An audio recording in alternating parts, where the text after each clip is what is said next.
ना थोड़े। Hi friends, दोस्तों मेरा ये वीडियो यूपीपीएससी द्वारा आयोजित होने वाली परीक्षा आरओ के विषय में है। दोस्तों मेरा सिलेक्शन 2017 आरओ में सचिवालय में समीक्षा अधिकारी के पद पर हुआ है। दोस्तों सिलेक्शन होने के बाद मुझसे कई प्रश्न पूछे गए कि आपने इस एग्ज़ाम के लिए कैसे तैयारी की, आपकी क्या स्ट्रेटजी थी, कितने घंटे आपने पढ़ाई की इत्यादि। तो दोस्तों मेरा ये मानना है कि हर व्यक्ति की पढ़ाई करने का तरीका अलग होता है और वो उसी के अनुसार अपनी स्ट्रेटजी बनाता है। एक प्रश्न जो मुझसे बार बार पूछा गया कि इस एग्ज़ाम को क्लियर करने के लिए कितने घंटे पढ़ना पर्याप्त होता है, तो इस प्रश्न के उत्तर में मैं सबसे यही कहना चाहता हूँ कि डिपेंड करता है कि आपका बेस कैसा है। यदि आपका बेस स्ट्रांग है तो आपको कम मेहनत करनी पड़ेगी, यदि आपका बेस वीक है तो आपको ज़्यादा मेहनत करनी पड़ेगी। सारा खेल बेस का है। मेरे तो एक प्रश्न ये उठता है कि अब ये कैसे डिसाइड किया जाए कि किसका बेस स्ट्रांग है, किसका बेस वीक है। तो दोस्तों इसका अंदाज़ा आप आसानी से लगा सकते हैं। यदि आप मेंस दे रहे हैं, यदि आप कंटिन्यू मेंस दे रहे हैं तो ये एक मोटा मोटा अनुमान लगाया जा सकता है कि आपका बेस स्ट्रांग है।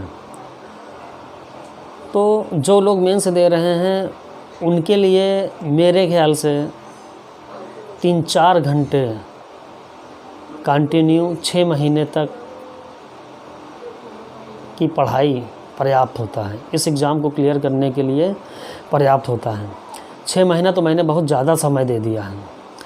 इन 6 महीने में वो आरओ के सिलेबस को, जो कि बहुत छोटा है, इसको वो कई बार रिवाइज कर सकते हैं। और जो लोग फ्रेशर हैं, जो लोग अभी भी तैयारी करना शुरू किए हैं, उनसे मैं यही कहना चाहता हूं कि आप अपनी पूरी ताकत अपने बेस को स्ट्रांग करने में लगा दीजिए, क्योंकि जब तक आपका बेस स्ट्रांग नहीं होगा आपको इसमें सफलता प्राप्त करना बहुत ही मुश्किल हो जाएगा। बिना बेस स्ट्रांग किए आप जो है पीटी इसकी क्लियर नहीं कर सकते हैं। तो दोस्तों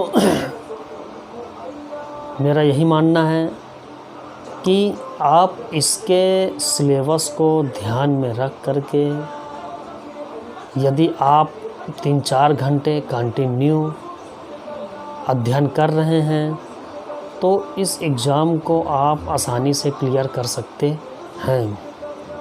दोस्तों जहाँ तक मेरी बात है तो आपको यकीन नहीं होगा कि मैं 2017 के मेंस में मैंने मात्र 1 महीने कंटिन्यू अध्ययन किया था।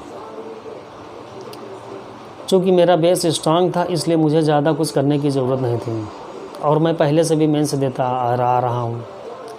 दोस्तों मैं 2013 से मेंस देता आ रहा हूँ, चाहे वो लोअर पीसीएस हो, आरओ हो। कुछ गलतियों की वजह से जिसे मैं ईमानदारी पूर्वक स्वीकार करता हूँ कि मेरा सिलेक्शन नहीं हो रहा था।